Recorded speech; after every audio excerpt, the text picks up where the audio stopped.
What's up, Kranksters? So pretty much I'm going to do an exercise a week to make sure that you guys understand and know a lot of the movements that we do. I feel like the numbers are growing and sometimes we miss a point, or maybe you're embarrassed, or maybe you kind of don't get it, but there's things that you can practice whenever you get a chance, especially you newer guys. Kettlebell swings, okay? I've seen a lot of people do it different ways, and a lot of them are troubleshooting. And sometimes when I'm working with one, it's hard to get to the other one, so I want to make sure that you guys understand the difference in kettlebell swing. So a kettlebell swing is a dynamic hip movement, which means it's made for the lower body. What a lot of meatheads, or what I would say stronger people, they'll arm it. Mostly guys will do that, where they kind of do a lateral raise, where your arms are like doing a lot of the work and your shoulders are doing a lot of the work. And a lot of women who are more powerful inside their legs like squatting it more, which is where you kind of, it looks a little bit different, especially if you're on that hip hinge. You kind of bend your knees down, and then notice my knees are going forward, right? They're going forward. So I'm going like a squat because my knees are going over my toes. With a kettlebell, you want to make sure your butt goes back. We always say stripper pose. My knees stay where they are. My hip is what's doing the work. So my glutes are here, and now I'm snapping at the top. Another big problem is that sometimes we lean back. And see that little arch right here? That's no bueno. That's like no bueno for your lower back. So most of us, I would say many of us who have lower back issues and you sit down all day long, it is not a good idea to try to arch that back and try to power through a movement with a heavier weight. Learn to dial into the kettlebell swing. So what we're gonna do is I'm gonna show you different variations so you can practice. Okay, whether it's afterwards or if you are in the middle and you really are unsure, grab a coach. Let us know, and that's why I want to make these videos so you guys understand the difference, that like you can ask us these questions. Some people just are like, all right, I got to get it done and I want to do it fast, I want to get at it. No, you really should learn it before you start doing a lot of damage to your body, okay? And I don't know why I haven't done these before. I do this in our coaching group. I feel like you guys have to be coaches. Like, you have to know enough to where you could teach the next person. So, kettlebell swing, I'll show you right here. We always start, there's different ways you can start. I always like to start in a hike position unless I'm very lazy, then I'll just pick it up first.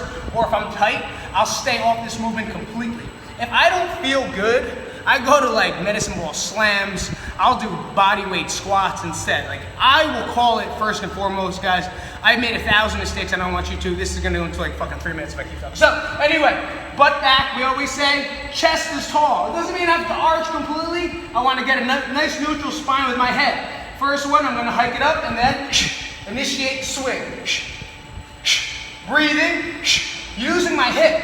Okay, butt goes back, snapping at the top. Now, if you have trouble doing that, whether you're new and you feel like you're arming it a lot, we'll get over that one first. What I like to use is a towel, but right now I have a t-shirt, obviously, because I don't have a shirt on, so, which is weird, I always have a shirt on. Towel, wrap it around, we have time on this clock. We're gonna wrap it around here, or a t-shirt, mainly a towel or a rope. Now all I'm gonna do is I'm gonna push my butt back and then swing it through. So I'm letting this hang. Now I'm just gonna do this, just to teach my butt to do the work. Okay, I shouldn't look to the side and look like a stripper. Butt back, snap the hip.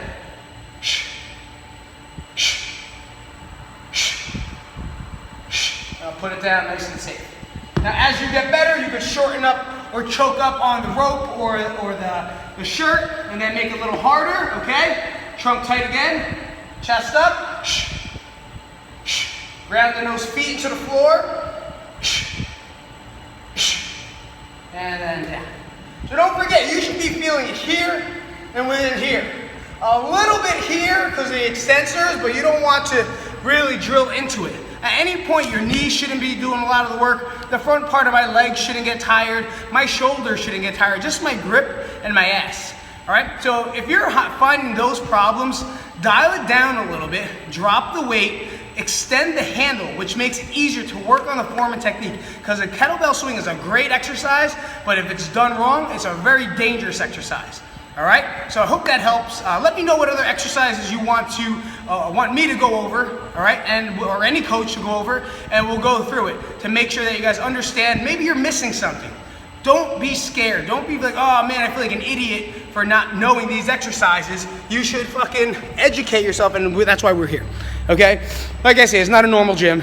We want to coach you, we want to train you, we want to make sure you guys are doing shit right. Not just getting here for a workout and then damaging yourself. I don't...